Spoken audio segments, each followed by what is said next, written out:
इस science fiction कहानी की शुरुआत होती है उस समय को दिखाते हुए जब एक प्राइवेट ऑर्गेनाइजेशन में काम करने वाले कई सारे वैज्ञानिक एक प्रोजेक्ट पर काम कर रहे थे। दरअसल उनका मेन गोल होता है कि कुछ ऐसे इंसान तैयार करें जो इंसानों जैसे बिल्कुल भी ना हो, यानी कि उनके अंदर इंसानों जैसी भावनाएं तो हो लेकिन उनका दिमाग और हीलिंग फैक्टर नॉर्मल इंसान से कई ज्यादा हो। यही सारी प्लानिंग करके वो सभी वैज्ञानिक लगातार एक्सपेरिमेंट कर रहे थे, लेकिन ये सारी चीजें इतनी भी ज्यादा आसान नहीं होने वाली, इसीलिए वो सभी मिलकर एक हाइब्रिड स्ट्रक्चर का यूज करते हैं। इस पूरे स्ट्रक्चर में डीएनए और मॉलिक्यूलर लेवल तक चेंजेस करने पड़ेंगे। सबसे पहले उस प्राइवेट ऑर्गेनाइजेशन में काम करने वाले सभी वैज्ञानिकों ने इंसानों का डीएनए लिया और उसके अंदर बहुत सारे एनिमल्स के हाइब्रिड स्ट्रक्चर्स डाल दिए, जैसे कि उनकी इंटेलिजेंस से लेकर जो ताकत उसकी बॉडी को प्रोवाइड होगी वो सारी चीजें अपने टेस्ट सब्जेक्ट के अंदर इंक्लूड करते जाते हैं। साथ ही साथ उनके पास एडवांटेज था कि वो नैनो टेक्नोलॉजी भी यूज कर रहे थे उसके पूरे सर्कुलर सिस्टम के ऊपर। यहाँ तक कि उन वैज्ञानिकों ने नर्वस सेल्स और नर्वस सिस्टम पर भी चेंजेस किए थे, जो कि बहुत ही ज्यादा क्रिटिकल और डेंजरस काम होता है। अब कई महीनों की मेहनत के बाद वो एक छोटा सा टेस्ट सब्जेक्ट बना भी लेते हैं, लेकिन शुरुआती समय में उसकी हालत इतनी ज्यादा खराब हो गई थी कि उसे कंट्रोल कर पाना एकदम मुश्किल हो गया।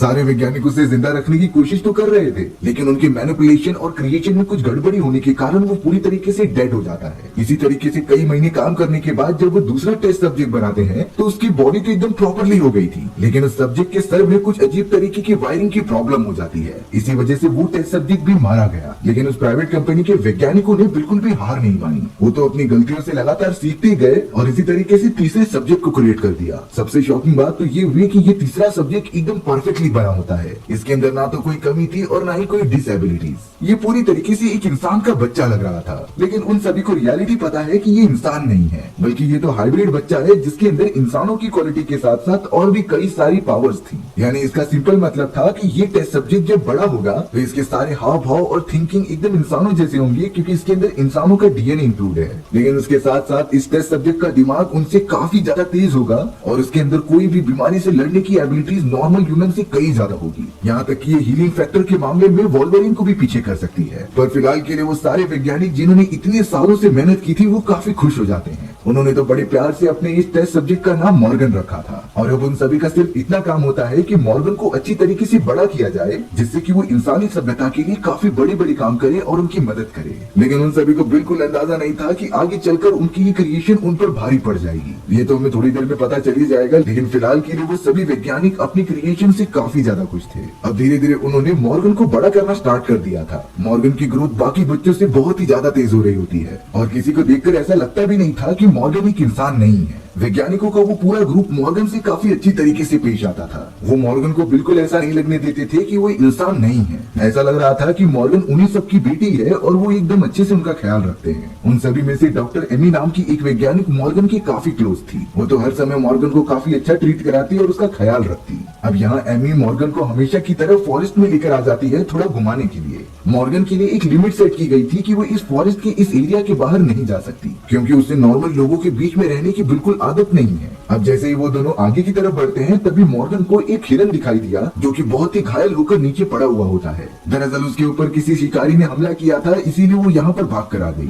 अचानक से मॉर्गन तुरंत ही हिरन के पास चली जाती है और उसे पकड़ने लगती है। जैसे देखकर लग रहा था कि वो हिरन के पूरे दर्द को महसूस कर पा रही है, पर अगले मोमेंट में मॉर्गन ने उस घायल पड़ी हुई हिरन का गला पकड़ा और उसे तोड़ दिया, यानी कि वो उसे तुरंत ही खत्म करके मार डालती है। एमी ये चीज देखकर एकदम चौंक गई, क्योंकि मॉर्गन के अंदर ऐसी कोई भी प्रोग्राम्स नहीं थे जिसमें कि किसी को मारने का या फिर चोट पहुंचाने का कमांड लिखा हो। आखिर जब ये सारी चीजें इंक्लूड ही नहीं की गई थी तो मॉर्गन ने ये क्यों किया? एमी तुरंत ही अपने सारे सीनियर साइंटिस्ट और पूरे ग्रुप वालों को ये बात बता देती है। वो सब भी काफी टेंशन में आ गए थे और अपने प्रोग्राम्स को वापस से चेक करने लगे। अब उन सारे वैज्ञानिकों को मॉर्गन के ऊपर कुछ स्ट्रिक्ट एक्शन लेने पड़ेंगे, क्योंकि इस तरीके से तो वो किसी को भी जान से मार सकती थी और जिस प्राइवेट कंपनी में वो लोग काम करते हैं उनके सीनियर मेंबर्स को उन्हें रिपोर्ट प्रोवाइड करनी पड़ती थी। इसीलिए मॉर्गन के बदलते हुए इस बिहेवियर के कारण उसे एक दूसरे कमरे में भेज दिया जाता है। मॉर्गन की उम्र सिर्फ 5 साल थी, लेकिन उसकी बॉडी की ग्रोथ काफी तेजी से हो रही होती है, क्योंकि वो इंसानों से एकदम अलग थी। उसका पूरा नर्वस सिस्टम एक हाइब्रिड स्ट्रक्चर से बनाया गया होता है। लेकिन यहाँ मॉर्गन को बिल्कुल भी अच्छा नहीं लग रहा था इस छोटे सी कमरे में मौजूद होने के कारण, क्योंकि इससे पहले उसने कई सारा टाइम एक ओपन स्पेस में बिताया होता है जहाँ पर वो कुछ भी कर सकती थी। इसीलिए जब वो सारे वैज्ञानिक और एमी भी मॉर्गन से पूछताछ करते हैं तो वो सिंपली ये फील कराती है कि उसे यहाँ पर बिल्कुल अच्छा नहीं लग रहा है और वो कैसे भी यहाँ से बाहर निकलकर फ्री स्पेस में रहना चाहती है। पर वो सारे वैज्ञानिक की टीम वाले भी मजबूर थे। उन्हें नहीं समझ में आ रहा था कि वो मॉर्गन को कैसे आजाद छोड़ सकते हैं। उसके बदलते बिहेवियर के कारण वो किसी के लिए भी खतरा बन सकती थी। यही चीजें क्लेरिफाई करने के लिए अब एक थेरेपिस्ट उस चैम्बर के अंदर जाती है मॉर्गन से कुछ बातें करने के लिए। शुरुआत में मॉर्गन नॉर्मल तरीके से बात कर रही थी, लेकिन वो बहुत ही ज्यादा फ्रस्ट्रेट हो चुकी होती है इस छोटे से कमरे में बंद होते हुए। उसे किसी भी हालत में बाहर जाना था, इसीलिए वो अंदर आई हुई एक इन्वेस्टिगेशन ऑफिसर पर हमला कर देती है और उसे बहुत ही ज्यादा डैमेज प्रोवाइड करने लगती है। उस ऑफिसर के आंख पर काफी गहरी चोट लग गई थी, जिससे कि उसे हॉस्पिटल ट्रांसफर करना पड़ा। और अब इन सारी चीजों से उन्हें इतना तो अंदाजा हो चुका था कि मॉर्गन पहले से खतरनाक हो गई है, लेकिन वो सभी लोग इस तरीके से मॉर्गन के साथ ये चीजें परफॉर्म नहीं कर सकते, क्योंकि भले ही मॉर्गन इंसान नहीं है, पर वैज्ञानिकों की पूरी टीम ने उसे अपनी बेटी की तरह पाला था। उन सभी ने एक पेरेंट्स की तरह सारी चीजें परफॉर्म की हैं। इसीलिए एक वैज्ञानिक जिसका नाम जॉन होता है वो इस तरीके से मॉर्गन को नहीं देख पा रहा था। लेकिन कहीं न कहीं हम जॉन को एक दूसरे ऑफिसर से बात करते हुए देख रहे थे, जो ये कहता है कि हमारा ये प्रोजेक्ट एकदम सही डायरेक्शन में जा रहा है। यानी कि कुछ ऐसी चीजें हैं जिसे कि जॉन और उसकी टीम ने खुद ही डिसाइड की थी और वो मॉर्गन के बिहेवियर के अकॉर्डिंग सही डायरेक्शन में जा रहे हैं। अब यहाँ मॉर्गन की इस एग्रेसिव बिहेवियर के बारे में हेडक्वार्टर्स में पता चल जाता है। तो अब इन्हीं सारी चीजों की डीपली इन्वेस्टिगेशन के लिए प्राइवेट कंपनी वालों के हेड मेंबर्स ने एक ऑफिसर को उनके पास चेक करने के लिए भेजा, जिसका नाम डॉक्टर लिन होता है। दरअसल लिन एक बहुत ही बड़े लेवल की ऑफिसर होती है, जो इसी प्राइवेट कंपनी के कई सारे इलीगल केसेस सॉल्व कर चुकी है। वो सारे मामले को बहुत ही डीपली डिस्कस करके अपना डिसीजन लेती थी और अब डॉक्टर लिन के ऊपर ये जिम्मेदारी होती है कि वो मॉर्गन का जाकर अच्छे तरीके से देख रेख करे और सिंपली ये पता करे कि मॉर्गन इंसानों के लिए खतरा हो सकती है कि नहीं। मॉर्गन की वजह से इंसानों के ऊपर अगर 1% भी खतरा मंडराया तो मॉर्गन को पूरी तरीके से खत्म कर दिया जाएगा। ये उस प्राइवेट कंपनी के हेड मेंबर्स का फाइनल डिसीजन होता है और वहाँ मौजूद उन सारे वैज्ञानिकों जिन्होंने मॉर्गन को क्रिएट किया है, उनके ऊपर डीप रिसर्च करने लगी। कुछ समय के अंदर ही डॉक्टर लिन ये पाती है कि वो सारे वैज्ञानिक मॉर्गन से काफी क्लोज हो चुके हैं। वो तो उसे अपने फैमिली मेंबर जैसा मानते हैं और उसकी सारी गलती छुपाते हैं। यही बातें डॉक्टर लिन को बिल्कुल भी अच्छी नहीं लगती। उसके साथ इमोशनली कनेक्शन बना के रखना एक बहुत ही गलत काम था। लिन तो उस ऑफिसर के पास भी जाती है जिसके ऊपर मॉर्गन ने हमला किया था और उसकी आंख फोड़ दी थी, लेकिन पूछताछ करने के बाद वो ऑफिसर तो सिंपली कहती है कि इसमें मॉर्गन की कोई गलती नहीं है, बल्कि वो तो मैं थी जिसने मॉर्गन को उकसाया था। लिन को भी यहाँ अंदाजा लग चुका था कि ये सारे लोग मॉर्गन को किसी भी हालत में प्रोटेक्ट करना चाहते हैं, भले ही इसमें मॉर्गन की गलती भी हो या ना हो। इन सारी बातों से लिन को काफी गुस्सा आता है और वो अपने केस की इन्वेस्टिगेशन को और डीपली करने लगती है। अब इन्हीं चीजों को डीपली रिसर्च करने के लिए उस प्राइवेट कंपनी के मैनेजर्स ने डॉक्टर एलन नाम की एक साइकोलॉजिस्ट को उनके पास भेज दिया था, जो कि मॉर्गन से कुछ बातें करके उसके दिमाग की हालत के बारे में जानने की कोशिश करेंगे। डॉक्टर एलन को पूरी तरीके से रिपोर्ट सबमिट करना होगा अपने सीनियर मैनेजर्स को कि मॉर्गन सही है या फिर नहीं। इन्हीं चीजों के बारे में अब बाकी वैज्ञानिकों को भी पता चलता है। डॉक्टर एलन वहाँ पर आ चुके थे और उन्होंने मॉर्गन से कुछ बातचीत करने के लिए बोला। तब जाकर जॉन और बाकी ऑफिसर्स कह रहे थे कि आपको मॉर्गन से मिरर की दूसरी तरफ रहकर ही बात करनी होगी, यही आपके लिए सेफ हो सकता है। लेकिन डॉक्टर एलन इस बात को न मानते हुए अंदर जाकर इन्वेस्टिगेशन करने का डिसाइड करते हैं। अब सीनियर ऑफिसर से परमिशन मिलने के बाद डॉक्टर एलन को रोकना मुश्किल था, इसीलिए वो मना करने के बावजूद भी चैम्बर के अंदर चले गए और सामने मौजूद मॉर्गन से कई सारे सवाल पूछने लगे। डॉक्टर एलन तो तरह तरह के मॉर्गन से सवाल पूछने लगे थे जो कि साइकोलॉजी से रिलेटेड होते हैं। मॉर्गन तो एकदम शांति से सारे सवालों के जवाब देते जा रही थी, यहाँ तक कि उसने अपने लास्ट टाइम के बिहेवियर के लिए माफी भी मांगी और कहा कि मैंने जो ऑफिसर के साथ किया वो बहुत ही गलत है। मॉर्गन ये प्रॉमिस भी करती है कि नेक्स्ट टाइम से ऐसा बिल्कुल भी नहीं होगा। मैं अपने बिहेवियर को सुधार रही हूँ और जल्द से जल्द ये कंप्लीट भी हो सकता है। पर यहाँ डॉक्टर एलन जो बहुत ही बड़े साइकोलॉजिस्ट थे, उन्हें ये पता था कि कौन से सवाल पूछकर किसी भी इंसान को ट्रिगर किया जा सकता है और वो मॉर्गन से इतना नॉर्मल रिप्लाई नहीं एक्सपेक्ट कर रहे थे। इसीलिए डॉक्टर एलन ने तरह तरह के सवाल पूछना स्टार्ट कर दिया, जिससे कि अगर कोई नॉर्मल इंसान भी सुन ले तो उसे बहुत जोर का गुस्सा आ जाएगा। यही सारी बातें अब मॉर्गन को सच में गुस्सा दिला रही थी। एलन तो मॉर्गन को ये तक कहने लगा कि तुम अगर कुछ साबित नहीं कर पाई तो तुम्हें तुम्हारे बनाने वाले क्रिएटर्स ही जलाकर राख कर देंगे, यानी कि तुम्हारा एग्जिस्टेंस यहीं तक होगा। ये बातें धीरे धीरे मॉर्गन को काफी गुस्सा दिला रही थी और वो अब रोने भी लगी थी। डॉक्टर एलन भी यही चाहते थे कि मॉर्गन अपना असली रूप दिखाए और अगले ही मोमेंट में अचानक मॉर्गन तुरंत ही एलन के ऊपर चढ़ गई और उसे धक्का देते हुए गले पर काटने लगी। उसने तो ऑलमोस्ट डॉक्टर एलन की जान ही ले ली होती है, लेकिन डॉक्टर एलन फिलहाल के लिए बेहोश पड़े थे। अब यहाँ एमी, जॉन और बाकी सारे वैज्ञानिक जिन्होंने मॉर्गन को बनाया था, वो उसके इस रूप को देखकर बहुत ही ज्यादा डरने लगे थे। और जब इन चीजों के बारे में लिन और उनकी सीनियर ऑफिसर्स को पता चला तो लिन उन्हें सिंपल कमांड दे देती है कि तुम सभी मॉर्गन को अभी अभी के अभी जान से मार दो, क्योंकि वो तुम्हारा एक रॉन्ग एक्सपेरिमेंट है जो कि इंसानों के लिए खतरा बन सकता है। मॉर्गन को तो एक स्ट्रेचर पर लिटाया गया होता है जिसे कि पूरी तरीके से बांध दिया गया था,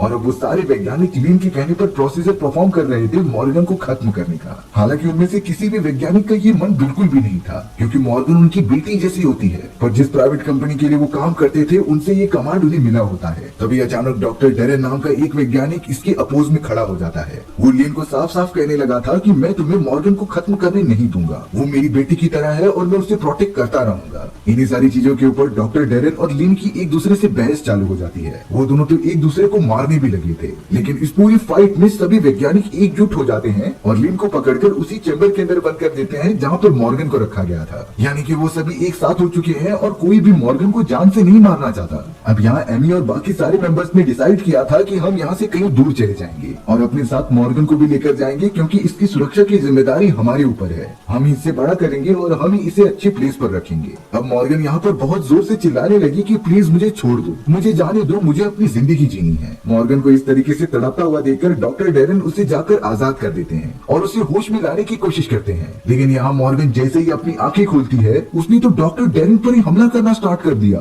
वो तो उन्हें बहुत ही ज्यादा डैमेज दे देकर खत्म कर देती है। मॉर्गन ने तो अपने बनाए गए क्रिएटर्स और वैज्ञानिकों पर भी हमला करना स्टार्ट कर दिया जिन्होंने उसकी हमेशा केयर की होती है। एक वैज्ञानिक को तो वो जहर का इंजेक्शन देकर ही मार दे रही थी। दरअसल बात ये होती है कि डॉक्टर एलन ने जो भी सवाल मॉर्गन से पूछे थे उसकी वजह से मॉर्गन की इमोशन को बहुत ही ज्यादा चोट पहुंची है। हालांकि वो पूरी तरीके से इंसान नहीं थी, लेकिन उसके अंदर भी थोड़े इमोशन मौजूद होते हैं जिन्हें की फिलहाल के लिए बहुत ज्यादा चोट पहुंची थी। और अब मॉर्गन किसी को भी अपना दोस्त नहीं मानती और सामने आने वाले सभी को मारते जाती है। मॉर्गन ने तो डॉक्टर जॉन से लेकर अपने सीनियर मेंबर्स को भी गोली मार दी, यानी कि मॉर्गन ने एक साथ में ही उसके क्रिएटर को ही जान से मार दिया। ये सारे वो वैज्ञानिक थे जो मॉर्गन को अपनी बेटी की तरह ट्रीट किया करते थे, पर मॉर्गन का ये रूप सबसे खतरनाक होता है जिसके अंदर जरा भी इमोशन नहीं थे और जरा भी दया नहीं थी। हालांकि मॉर्गन ने एमी को छोड़ दिया था, क्योंकि वो एमी को ही अपने सबसे क्लोज मानती थी और उसी के साथ अपना बचपन गुजारा था। एमी ही उन टीम में से वो मेंबर होती है जिसने कि सबसे ज्यादा टाइम मॉर्गन के साथ स्पेंड किया है। यही रीजन होता है कि मॉर्गन ने एमी को जरा भी चोट नहीं पहुंचाई और उसके पास आकर उसके हाथ में एक गन दे देती है।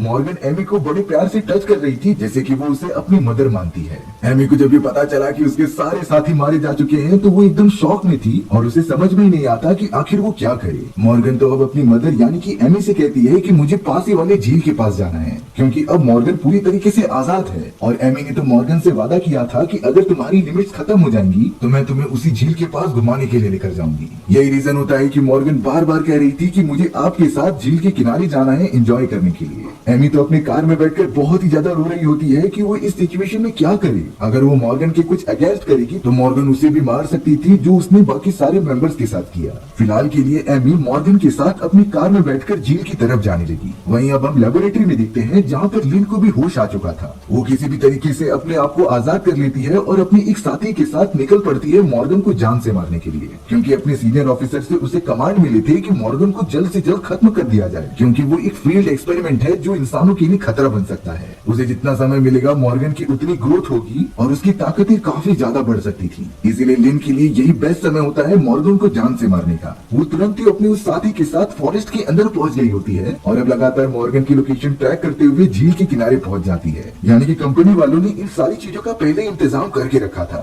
उन्होंने मॉर्गन की बॉडी में एक ट्रैकर डाल दिया होता है जिसकी मदद से उसकी लोकेशन का पता लगाया जा सके, और उसी टेक्नोलॉजी का यूज करके लिन ने मॉर्गन का पता लगा लिया था। वो दोनों अब एक दूसरे से बहुत ही ज्यादा फाइट करने लगे होते हैं। मॉर्गन बहुत ही ज्यादा गुस्सा हो चुकी थी और उसने लिन के ऊपर कूद कर हमला कर दिया। हालांकि डॉक्टर लिन बहुत ही ज्यादा फुर्तीली होती है, लेकिन मॉर्गन कोई इंसान नहीं थी, बल्कि वो तो नैनो पार्टिकल्स के द्वारा बनाया गया हाइब्रिड स्ट्रक्चर होता है जिसके अंदर इंसानों की एबिलिटीज के साथ साथ और भी काफी सारी चीजें थी, और इन चीजों का कोई नॉर्मल इंसान तो सामना कर ही नहीं सकता। हालांकि अपने फाइटिंग स्किल्स का यूज करके लिन कुछ समय तक तो सरवाइव कर जाती है, लेकिन मॉर्गन उसके ऊपर इस तरीके से हमला कर रही थी कि लिन के बॉडी में एक नुकीला खंजर पीछे से घुस जाता है। लिन को काफी ज्यादा पेन हो रहा था और उसकी काफी सारे ब्लड्स भी निकलने लगे थे। मॉर्गन समझ गई कि अब लिन बचने नहीं वाली, इसीलिए वो अपनी मदर एमी के साथ चली जाती है। लेकिन यहाँ पर पता चला कि लिन तो अभी तक मरी ही नहीं है, उसे थोड़ी सी चोट आई थी, इसीलिए वो पीछे से आकर मॉर्गन को पकड़ने लगी और उसे मारने का मौका न देते हुए लगातार हमला करते जाती है। डॉक्टर लिन यहाँ पर किसी भी तरीके से मॉर्गन को पानी में लेकर चली गई, क्योंकि उसे मॉर्गन की कमजोरी पता थी और ये बातें उसे कंपनी के हेड मेंबर्स ने बताई होती हैं। उनकी ये रिसर्च पूरी तरीके से सही साबित हो गई, क्योंकि मॉर्गन पानी में उतना अच्छे से लड़ाई नहीं कर पा रही थी। लिन ने मॉर्गन को पूरी तरीके से पकड़ लिया था और उसे पानी में डुबाने लगी। एमी भी दूर से देख रही होती है, पर वो इसमें क्या करे उसे कुछ समझता ही नहीं। देखते ही देखते लिन ने मॉर्गन को पानी में डुबाकर उसकी जान ले ली थी, यानी कि उसका मिशन अब पूरी तरीके से कंप्लीट हो चुका था। लेकिन एक चीज नोटिस होती है कि लिन के चेहरे पर ज्यादा कुछ एक्सप्रेशन दिखाई नहीं दे रहे थे। आखिर ऐसा क्यों था ये हमें कुछ देर में पता चल जाएगा। लेकिन अब मॉर्गन को खत्म करने के बाद लिन तुरंत ही ऊपर की तरफ आ गई और अपना गन पॉइंट कर दिया एमी के ऊपर। दरअसल उसे सीनियर ऑफिसर से कमांड मिले थे कि इन सारी चीजों से रिलेटेड जितने भी ऑफिसर्स और वैज्ञानिक शामिल हैं उन्हें भी वहीं पर खत्म कर दिया जाए, ताकि हमारे इस प्रोजेक्ट के बारे में किसी और को ना पता चल सके। यही रीजन होता है कि डॉक्टर लिन ने अपनी गन निकाली और तुरंत ही एमी को भी शूट कर दिया। वो तो अपने उस साथी को भी जान से मार देती है जो उसकी मदद करने आया था, क्योंकि रीजन साफ होता है कि हेड मेंबर्स बिल्कुल भी नहीं चाहते हैं कि गवर्नमेंट को उनकी इस इलीगल प्रोजेक्ट के बारे में पता चले। यानी कि गवर्नमेंट ने ये सारी चीजों के ऊपर पाबंदी लगा कर रखी है कि कोई भी इंसानों के ऊपर एक्सपेरिमेंट नहीं कर सकता। फिर भी ये प्राइवेट कंपनी चोरी चुपके सारे प्रोसीजर्स फॉलो कर रही है और ऐसे इंसानों का निर्माण कर रही है जो कि हाइब्रिड तरीके से काम करते हो। तब जाकर यहाँ एक डार्क रियलिटी रिवील हुई कि लिन भी उनमें से ही एक है। यानी कि डॉक्टर लिन कोई नॉर्मल इंसान नहीं थी, बल्कि वो भी मॉर्गन की तरह एक हाइब्रिड ह्यूमन होती है, जिसकी परफॉर्मेंस मॉर्गन से कई ज्यादा बेटर होती है। लिन ने अपने इमोशन पर काबू कर लिया था और वो वही सारे काम करती थी जो उसके सीनियर ऑफिसर्स बोलते थे। और अब शायद उस प्राइवेट कंपनी वालों का डिसीजन फाइनल हो चुका है कि वो लिन जैसे ही हाइब्रिड ह्यूमंस बनाएंगे, जिनके अंदर जरा भी इमोशंस नहीं होती, और वो वही करते थे जो उनके सीनियर्स कहे। लेकिन फिर भी उन हेड मेंबर्स ने वैज्ञानिकों को फोर्स किया था कि वो मॉर्गन जैसे हाइब्रिड ह्यूमंस तैयार करें, जिसके अंदर इंसानों जैसे फीलिंग्स हो और वो उनके लिए अच्छा है या बुरा है वो पूरी तरीके से सोच सके। यानी कि मॉर्गन को क्रिएट करना उन सभी हेड मेंबर्स के लिए एक एक्सपेरिमेंट का पार्ट था, और वो कंफर्म करना चाहते थे कि इन दोनों वर्जन यानी कि मॉर्गन और लिन के बीच कौन सा हाइब्रिड ह्यूमन सबसे बेस्ट है। उन सभी ने मॉर्गन को क्रिएट करके उससे होने वाले नुकसानों के बारे में तो देख ही लिया था, क्योंकि उसके पास इमोशन थी और वो अच्छी चीजों को फील कर सकती है। मॉर्गन को आजाद रहना पसंद था और उसके अपनी अपनी इच्छाएं थी, लेकिन एक समय के बाद वो काफी ज्यादा एग्रेसिव हो गई और लोगों को मारने लगी। वहीं दूसरी तरफ लिन, जिसे कि उन्होंने पहले ही बना कर रखा था, उसके अंदर कोई भी इमोशंस नहीं होती। लिन को अगर जो भी काम बोला गया है वो सिर्फ उसे फॉलो करती और चाहे कुछ भी हो जाए उसे पूरा करके ही रहती। फिलहाल के लिए उन सीनियर ऑफिसर्स को इसी तरीके के रोबोट्स की जरूरत होती है, इसीलिए उन्होंने मॉर्गन के प्रोजेक्ट को हमेशा हमेशा के लिए बंद करके लिन जैसे हाइब्रिड ह्यूमंस की कई सारी आर्मी बनाने का डिसाइड किया, और यही आर्मी वो यूज कर सकते थे अपने डीप रिसर्च के कामों के लिए। उस कंपनी की इस इलीगल प्रोजेक्ट को कोई पहचान भी नहीं पाता था, क्योंकि उन हाइब्रिड ह्यूमंस को देखकर ऐसा लगता ही नहीं कि वो रोबोट हैं। यही रीजन होता है कि वो हेड मेंबर्स बिना किसी के डरे अपने प्रोजेक्ट को आगे बढ़ा सकते थे। और इसी खतरनाक एंडिंग के साथ हमारी ये कहानी यहीं पर खत्म हो जाती है। सो व्यूअर्स, आपको ये स्टोरी कैसी लगी कमेंट सेक्शन में बताना भूलना मत। और अगर आपको मेरा एक्सप्लेनेशन 1% भी अच्छा लगा होगा ना, तो वीडियो को लाइक एंड चैनल को सब्सक्राइब जरूर कर देना। मिलते हैं इसी तरीके की मजेदार वीडियोस में, तब तक के लिए बाय बाय।